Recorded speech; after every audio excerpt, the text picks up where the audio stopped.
Hello friends, I am doctor Preeti. कैसे हैं आप सब लोग? तो आइए आज हम उस टॉपिक को डिस्कस करते हैं जो मैक्रो इकोनॉमिक्स की जान कहलाता है। जी हाँ, आज हम डिस्कस करने वाले हैं मेजरमेंट ऑफ नेशनल इनकम।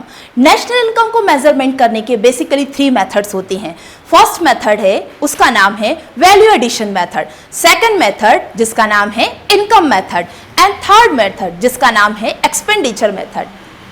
जी हाँ, आप सही सोच रहे हैं। जो फर्स्ट चैप्टर में आपने पढ़ा था circular flow of income, first phase जहां इनकम जनरेट होती है वो प्रोडक्शन का फेज था, जहां इनकम जनरेट होती है। तो जहां इनकम जनरेट होती है उसी फेज पे जाके हम इनकम को मेजर भी कर सकते हैं। सेकेंड फेज जहां इनकम डिस्ट्रीब्यूट होती है among the factor of production, तो उस सेकेंड फेज पे जाकर भी हम इनकम को मेजर कर सकते हैं। जब सेकेंड फेज पे जाके हम करेंगे जहां इनकम डिस्ट्रीब्यूट होती है तो उस मेथड का नाम हो जाएगा इनकम मेथड। थर्ड फेज जहां पे इनकम का डिस्पोजिशन होता था, जहां पे फैक्टर पेमेंट रिसीव होता था उसको हम एक्सपेंडिचर कर देते थे ऑन गुड्स एंड सर्विसेज। तो थर्ड फेज पे जब हम एक्सपेंडिचर करते हैं तो वहां पर अगर हम जाके नेशनल इनकम को काउंट करते हैं तो तीसरी मेथड हो जाती है एक्सपेंडिचर मेथड। तो कंसेप्ट थोड़ी सी आगे बढ़ी है। अपने प्रीवियस नॉलेज को अच्छे से माइंड में रिवाइज करते हुए नई कंसेप्ट की तरफ हम आगे बढ़ते हैं। आपको बहुत कुछ आता है तो पिछले वीडियो में जाके एक बार आप रिवीजन करें और नए कंसेप्ट को साथ में रखें। तो आज हम स्टार्ट करेंगे, इस वीडियो में हम केवल डिस्कस करेंगे value addition method. Value addition, हाँ कुछ सुना सा शब्द लगता है। वैल्यू एडिशन कहाँ होता है? जी हाँ, production is a process of value addition. जब भी हम प्रोडक्शन करते हैं तो हम उसमें वैल्यू एडिशन करते हैं। ठीक है, हमने लास्ट चैप्टर में ये भी देखा था कि जब भी कोई कमोडिटी जो है प्रोडक्शन की बाउंड्री लाइन के अंदर ही रोटेट होती रहती है तब तक उसमें वैल्यू एडिशन पॉसिबल होता है। लेकिन वो जैसे ही प्रोडक्शन की बाउंड्री क्रॉस करती है और कंज्यूमर के पास चली जाती है तब उसमें वैल्यू एडिशन जो है वो पॉसिबल नहीं होता। क्यों पॉसिबल नहीं होता? क्योंकि यहाँ पर कंज्यूमर ने जिस मोटिव से उस गुड्स या सर्विसेज को परचेस किया है वहाँ पर उसका मोटिव जो है सेल्फ कंजम्पशन है, उसमें वैल्यू एडिशन नहीं है। यहाँ पे ये एक प्रोडक्शन बाउंड्री वाला ये डायग्राम आपको याद होगा। ये पहली प्रोडक्शन यूनिट है। इस प्रोडक्शन यूनिट में जो भी चीज का प्रोडक्शन किया, अगर उसको फिर से किसी प्रोडक्शन यूनिट ने परचेस किया है, अगर सेकंड जो उसका परचेस करने वाला है वो कंज्यूमर नहीं है, तो इसका मतलब है अभी उसमें वैल्यू एडिशन और होने वाला है। अब ये सेकंड से थर्ड ने परचेस किया, अगर ये भी कोई प्रोडक्शन यूनिट है तो अभी उसमें और वैल्यू एडिशन होने वाला है। फिर अगर ये फोर्थ परचेस करता है जो कि खुद एक प्रोड्यूसर है तो अभी भी इसमें वैल्यू एडिशन पॉसिबल है। लेकिन चाहे इससे ये कंज्यूमर परचेस कर लेता, चाहे सेकंड से कंज्यूमर डायरेक्ट परचेस कर लेता, चाहे थर्ड से कर लेता या फोर्थ से कर लेता, अगर कंज्यूमर डायरेक्ट यहां से जो है परचेस कर लेता है तो वो क्या हो जाती है, कोई भी गुड जो है वो प्रोडक्शन की बाउंड्री के बाहर आ जाती है और कंज्यूमर के हाथ में आती है। और कंज्यूमर के हाथ में जैसे जाती है तो उसमें वैल्यू एडिशन फिर पॉसिबल नहीं होता। ये पहले हम सीख चुके हैं।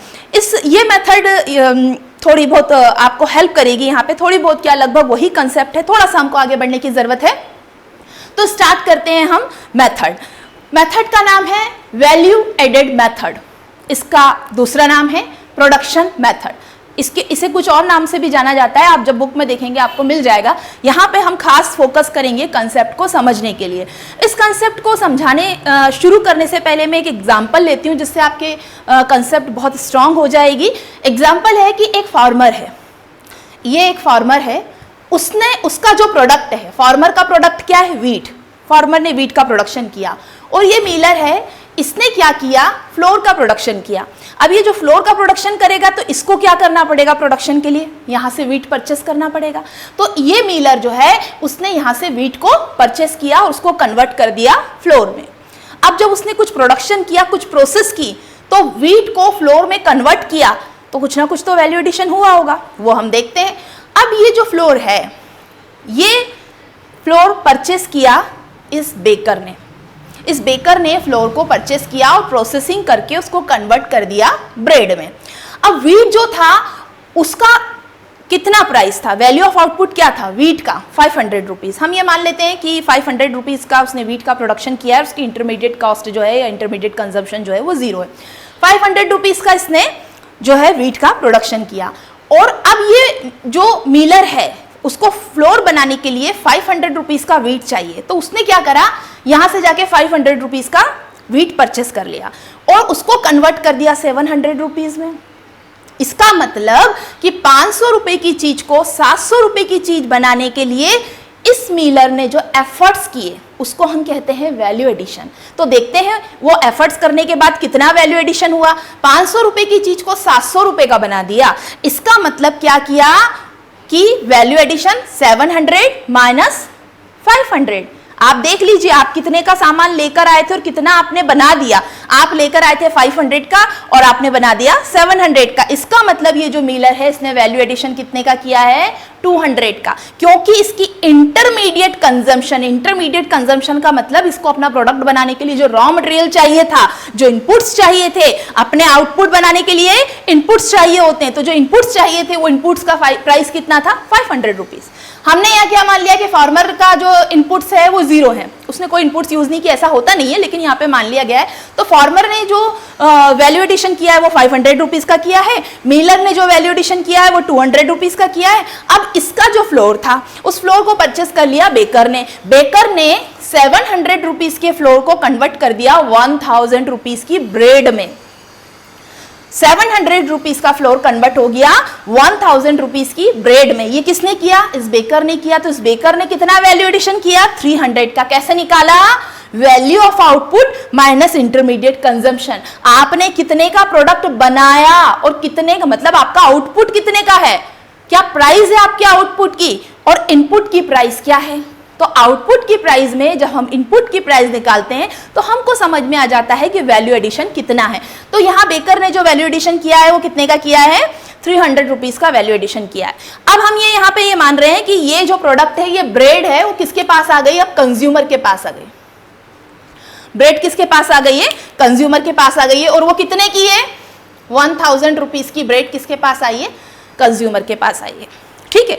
अब नेशनल इनकम अकाउंटिंग अगर मैं करती हूं, मैं एक तरीका अपनाती हूं, मैं नेशनल इनकम अकाउंटिंग करती हूं।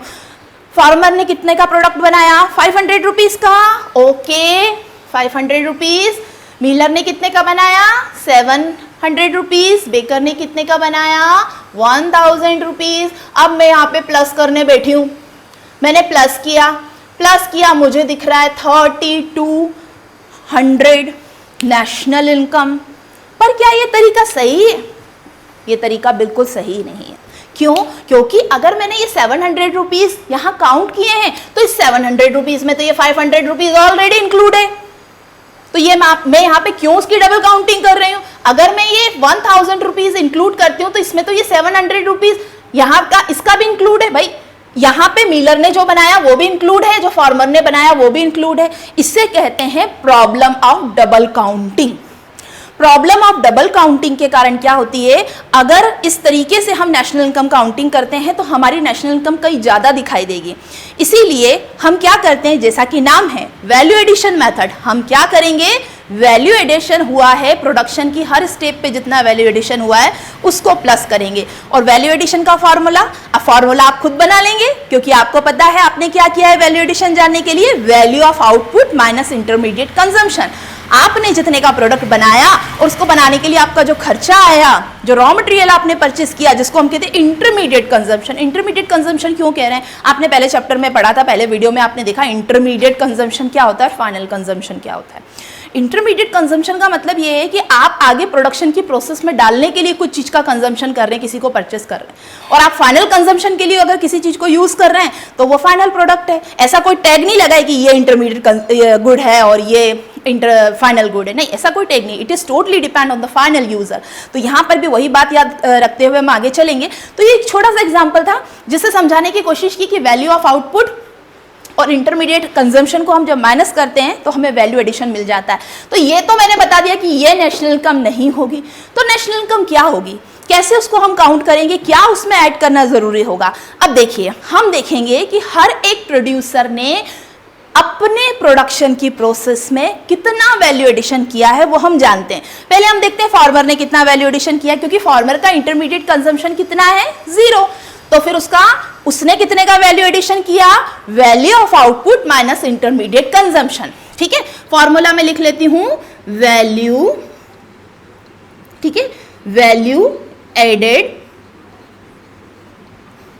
इक्वल्स टू, क्या करेंगे हम, value of output minus intermediate consumption. मैंने शॉर्ट में लिखा है, आप शॉर्ट में नहीं लिखेंगे।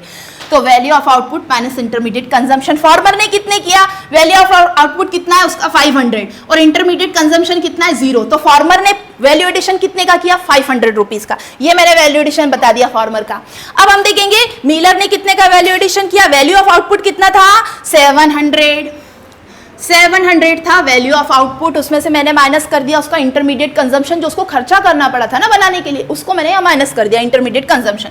500 को यहाँ पे माइनस कर दिया। तो ये 200 रुपीज है ना, ये वैल्यू एडिशन किसका है, इसका है, मिलर का वैल्यू एडिशन है।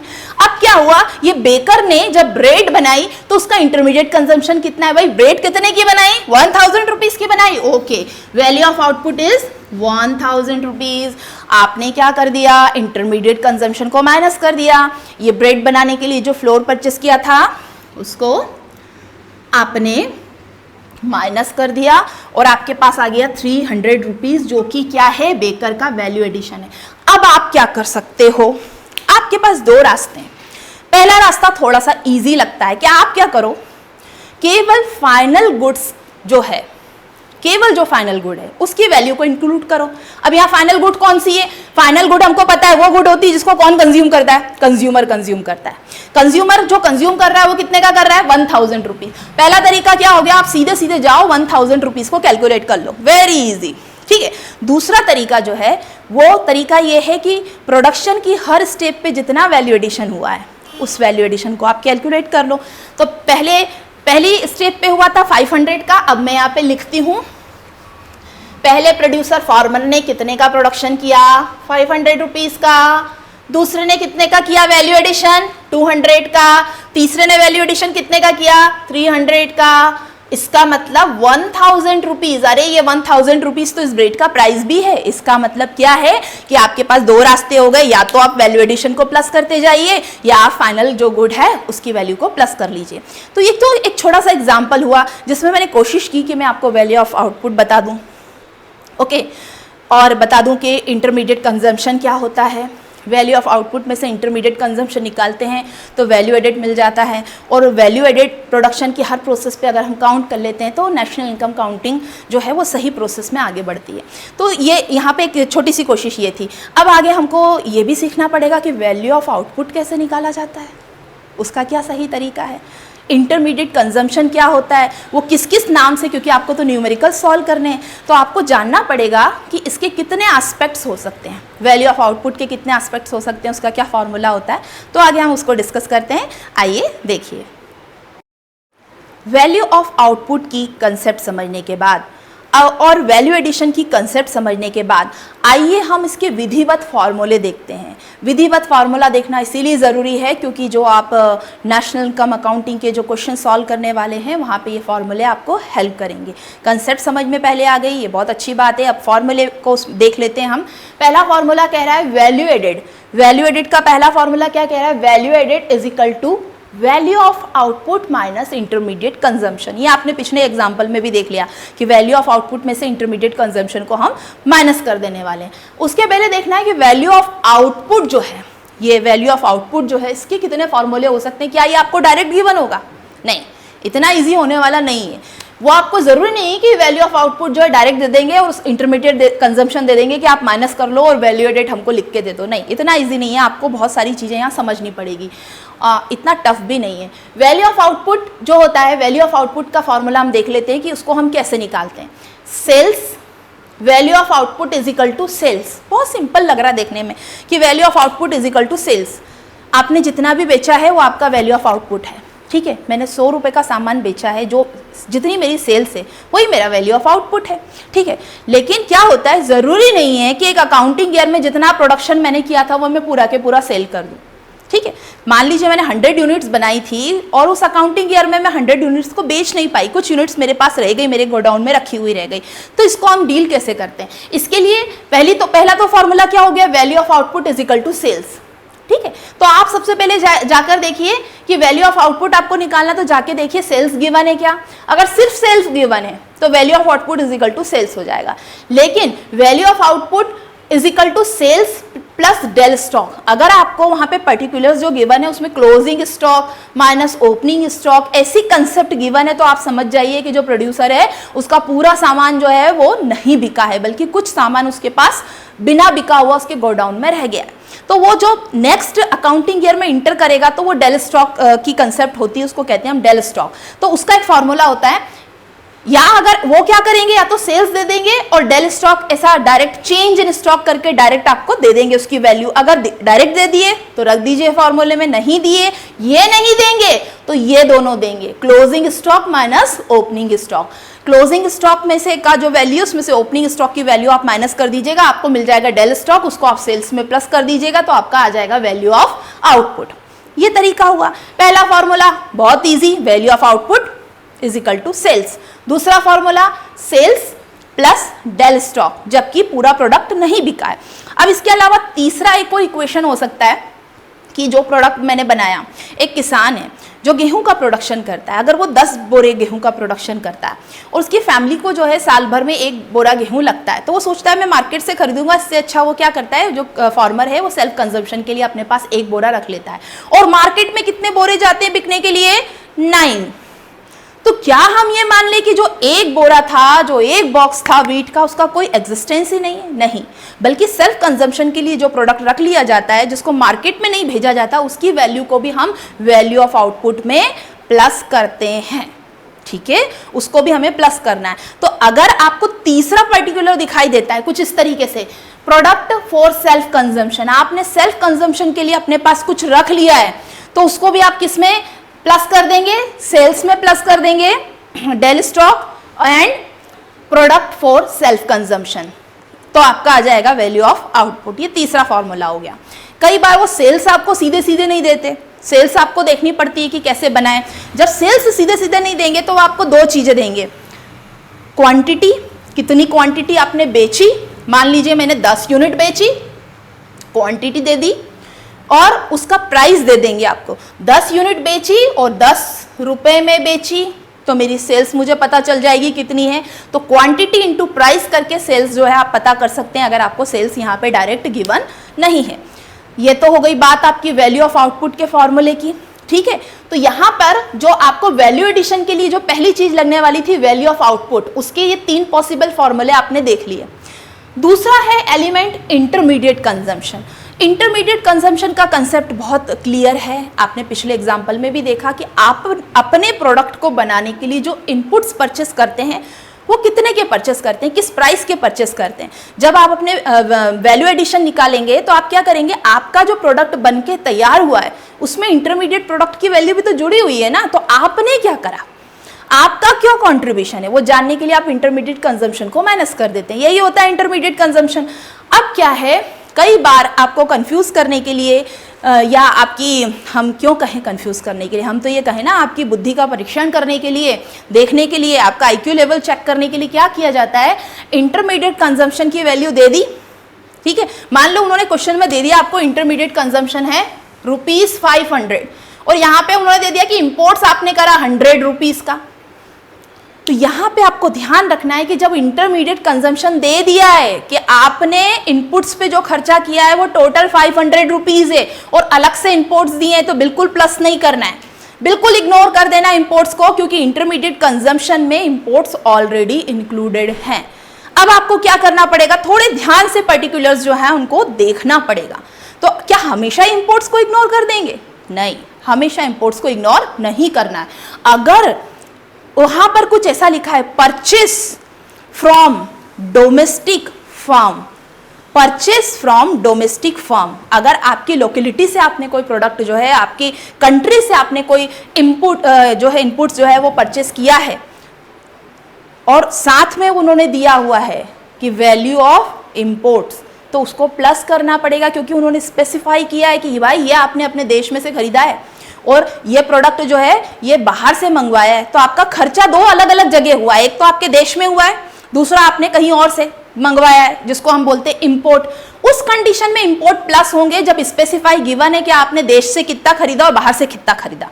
लेकिन अगर इंटरमीडिएट कंजम्पशन क्लियर लिखा हुआ है तो इंपोर्ट्स को आपको इग्नोर करना है। तो ये केस आपको समझ में आ गया कि इंपोर्ट्स को आप इग्नोर कब करने वाले हैं। ओके, इसी तरीके से ये तो आपने कौन सा देख लिया, इंटरमीडिएट कंजम्पशन का देख लिया। इसी तरीके से जब आप सेल्स का वैल्यू देखने जाते हैं, क्योंकि मैंने पहला फॉर्मूला आपको कह दिया, value of output is equal to sales. अब सेल्स के साथ कभी कभी वो एक्सपोर्ट दे देते हैं, फिर बच्चा सोचता है एक्सपोर्ट करा है तो वो भी तो सेल ही करा है ना एक्सपोर्ट, चलो मैं इसको प्लस कर देता हूँ। नहीं करना है। क्यों नहीं करना है? अगर सेल्स की वैल्यू दे दी है तो एक्सपोर्ट को आप प्लस नहीं करेंगे, क्योंकि वहाँ स्पेसिफाई नहीं किया है। हाँ, अगर स्पेसिफाई किया है कि आपने डोमेस्टिक एरिया में इतना सेल किया है और इतना एक्सपोर्ट किया है, जब डोमेस्टिक वर्ड यूज कर लिया है तो समझ जाइए कि आप डोमेस्टिक एरिया में इतना सेल कर रहे हैं और इतना आप एक्सपोर्ट कर रहे हैं। उस केस में दोनों को प्लस कर दो और आपकी टोटल सेल निकल आएगी। लेकिन सिर्फ सेल्स लिखा है तो ये मत सोचो मैडम टोटल तो लिखा नहीं है। सेल्स लिखा है मतलब वो टोटल ही है, और अगर डोमेस्टिक सेल लिखा है तो फिर जाके ढूंढो कि एक्सपोर्ट भी गिवन है क्या, गिवन होगा। अगर डोमेस्टिक सेल्स लिखा है तो जाके एक्सपोर्ट को ढूंढो और दोनों को प्लस कर दो, ठीक है। अदरवाइज सेल्स का डेटा गिवन है तो एक्सपोर्ट को पूरी तरीके से इग्नोर करना है। तो आपने ये भी देख लिया कि इंपोर्ट और एक्सपोर्ट को कब, इनकी वैल्यूज अगर क्वेश्चन में गिवन है तो कब आपको इग्नोर करना है। इतना सब कुछ समझने के बाद अभी भी एक चीज समझ में नहीं आई है कि नेशनल इनकम कैसे निकलेगी। अभी तक तो हम सिर्फ वैल्यू एडिशन के बारे में बात कर रहे हैं। वैल्यू एडिशन को जान के हम नेशनल इनकम कैसे निकाल सकते हैं, ठीक है। जब आपने नेशनल इनकम के डिफरेंट एग्रीगेट्स देखे थे ना, तब आपको पता था कि हम जो है NDP@FC डोमेस्टिक इनकम होती है। याद है कि भूल गए? अगर भूल गए तो वापस जाके वो वीडियो देखिए, क्योंकि वो नहीं देखा है, वो समझ में नहीं आया तो यहाँ तकलीफ आने वाली है। डोमेस्टिक इनकम की अगर बात कहते हैं तो हम कहते थे NDP@FC।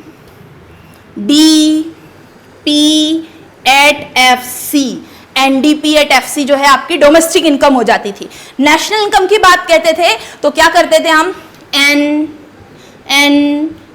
NP@FC, ये तो हो जाता था। अब वहां पे हमने क्या सीखा था? केवल कन्वर्ट करना सीखा था। अब ये NDP या डोमेस्टिक इनकम हो गई आपकी, और ये हो गई आपकी नेशनल इनकम। नेशनल इनकम तो हो गई। याद हमको आता है कि वहां पर हम एडजस्टमेंट किया करते थे। कोई एक पर्टिकुलर हमको गिवन होता था तो हम क्या करते थे? दूसरे एग्रीगेट्स अपने आप निकाल लिया करते थे एडजस्टमेंट से, क्योंकि हमने 3 चेयर पे एडजस्टमेंट करना सीख लिया था। अब यहाँ पे बात आ रही है कि वैल्यू एडिशन से हमको कौन सा ऐसा एग्रीगेट मिलने वाला है। तो आपको मैं यहाँ पे बताना चाहूंगी, ध्यान दीजिए। प्रोडक्शन बाउंड्री वाला, अच्छा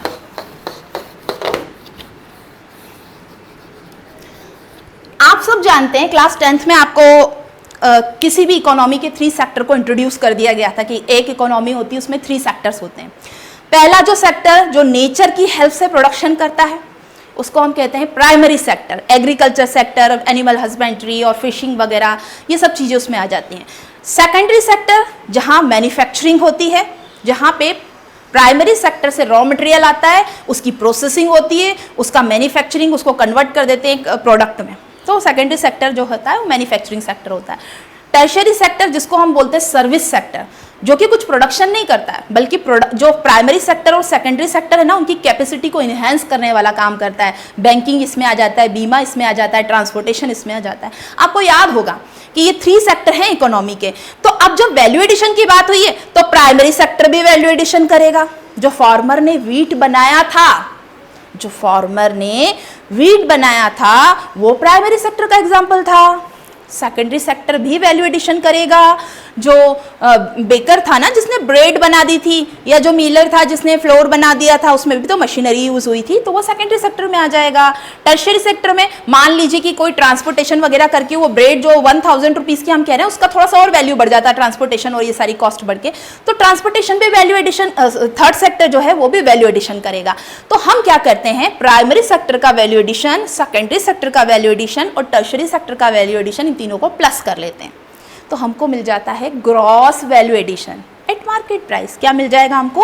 gross value addition at market price. मैं समझा रही हूँ, यहाँ पे देख लीजिए आप। इसको मैं हटा देती हूँ, इसकी जरूरत नहीं है।